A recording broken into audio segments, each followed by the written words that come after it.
Hello guys, welcome once again to my channel. Today I want us to talk about a video I came across, very interesting video.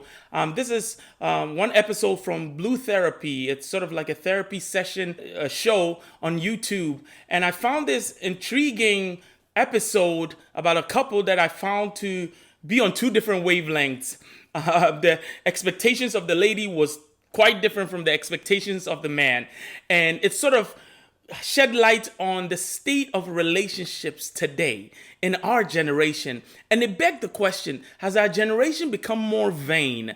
Have we put so much emphasis or so much focus on vanity, on the things that don't last, on the expensive cars, on the expensive attire, and things of this world that we want to attain, and we are using that to sort of pressure our relationships, put a lot of stress on our partners. But let's check out this video. I'm not going to play the whole video because it's quite long, but I'm going to put the link in the description section for you to watch in its entirety. But there are two aspects, two clips out of this video that I really wanted to make a commentary on, and let's spark a discussion and a debate if our generation is setting unrealistic expectations in relationships. But check this video out. It doesn't take away from the fact that I still like expensive gifts. Like, you know the girl that you got with. Jamal knows the type of girl that he got with. Like, I like looking good and I like the luxury brands, the Fendis, the Gucci's. The next purchase that I want Jamal to get for me is a Prada bucket hat. Like, he knows the girl he got with. I'm a female. You're my boyfriend. I expect for my boyfriend to look after me. Like, and that's just it. So you bringing this up is, tell me, I'm not really understanding. When he gives you these gifts, what does that make you feel like? It makes me feel like a princess. When I was younger, my dad, even till this day, like, he treats me like a princess, and that's my expectation of a man.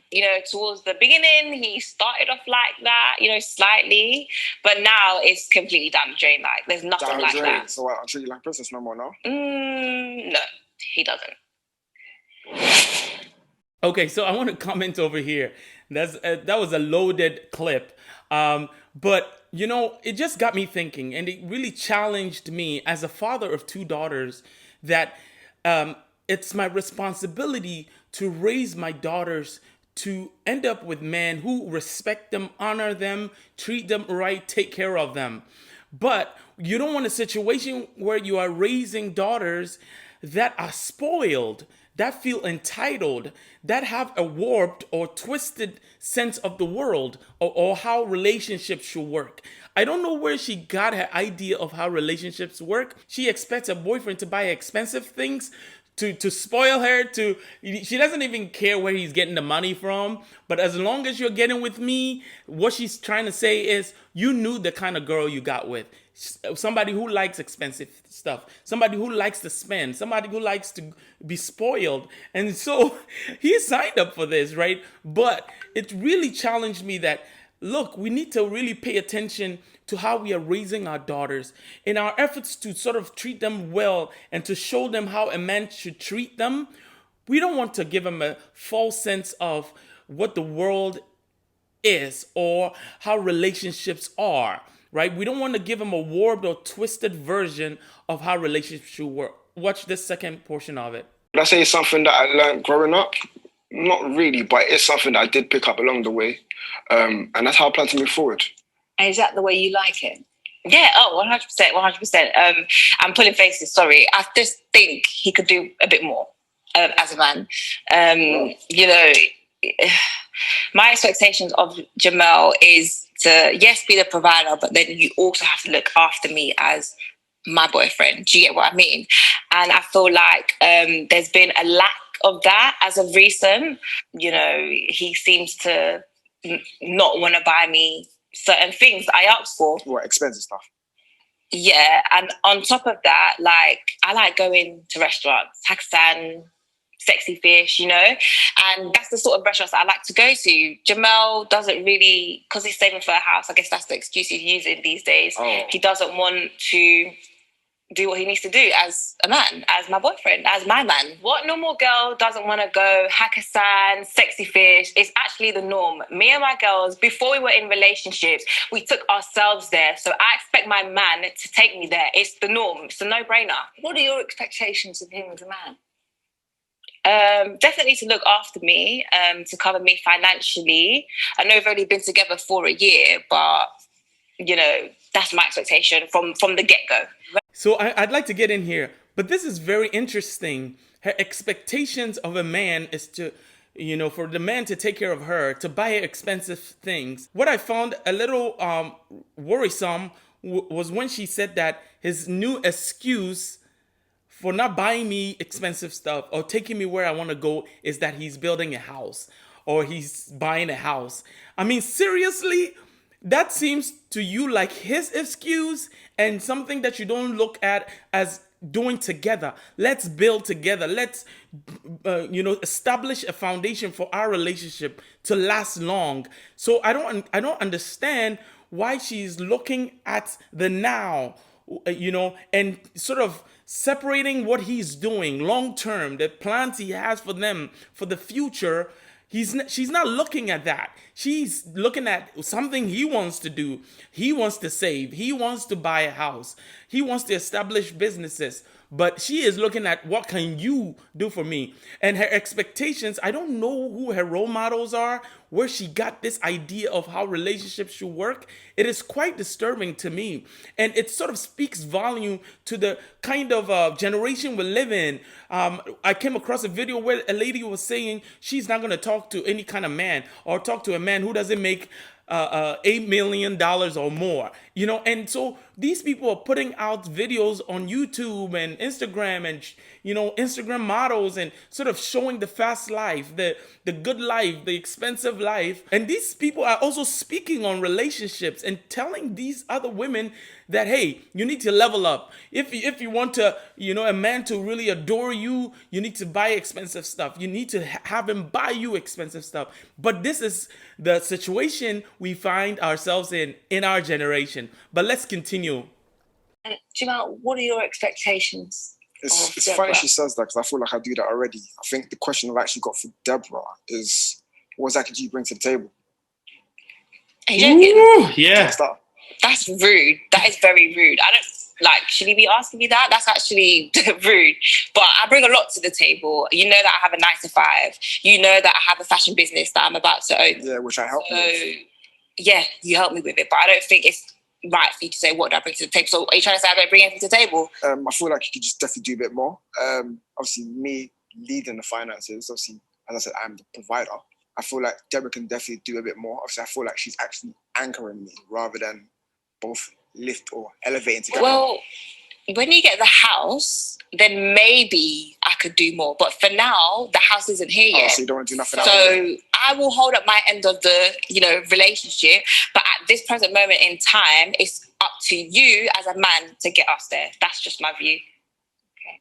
Ridiculous. And that's not the way you see it? 100% not. I feel like in times like this, I feel like we should be elevating together.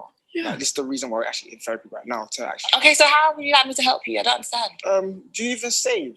My gosh, we're not going to discuss about that. But that's what we're not going to do. I don't want to talk about what my savings on TV, not that serious. The fact is, you're my boyfriend, and what I expect of you as my man is to provide for me at this present moment in time.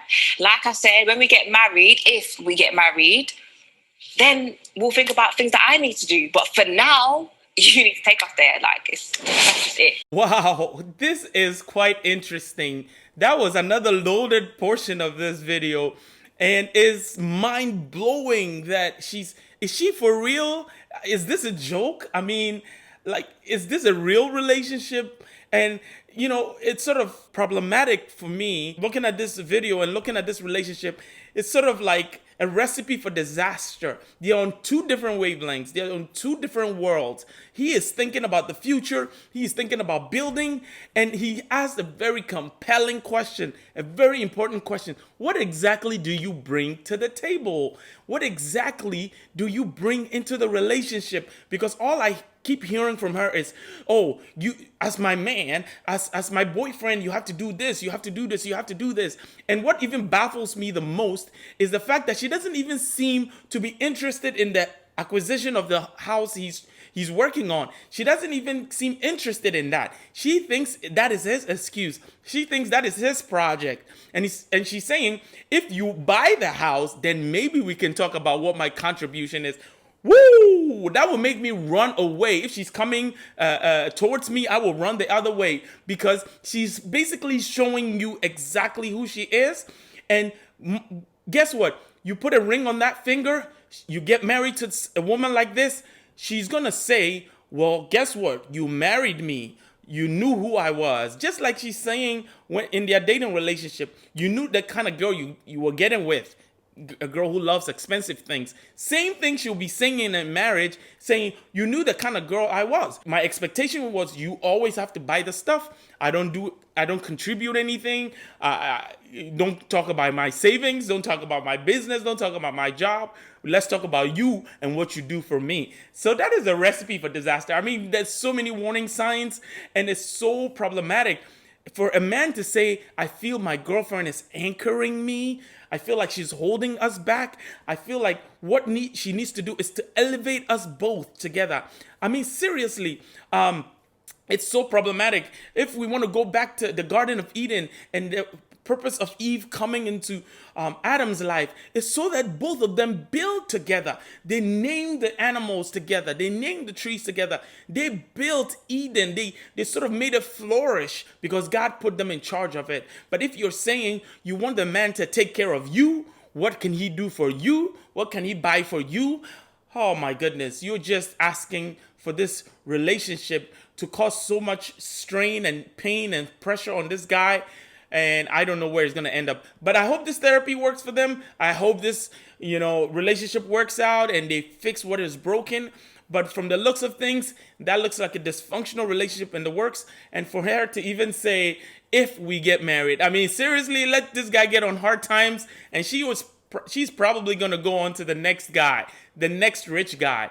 But, I just wish them all the best. And I hope everything works out. But relationships should not work this way. You cannot base your relationship on vanity. You cannot base your relationship on the things that will pass away, the things that won't last. Base it on love, on communication, on security, on all those different things, because then it would last a lifetime. Thank you very much for watching. Hit the subscribe button, hit the like button, and hit the notification bell. Thank you always for your support. I appreciate you. Let me hear from you in the comment section. Let me hear your thoughts about this video. I'm going to leave the link in the description section so you can check it out yourself and let me know your thoughts. God bless. Thank you.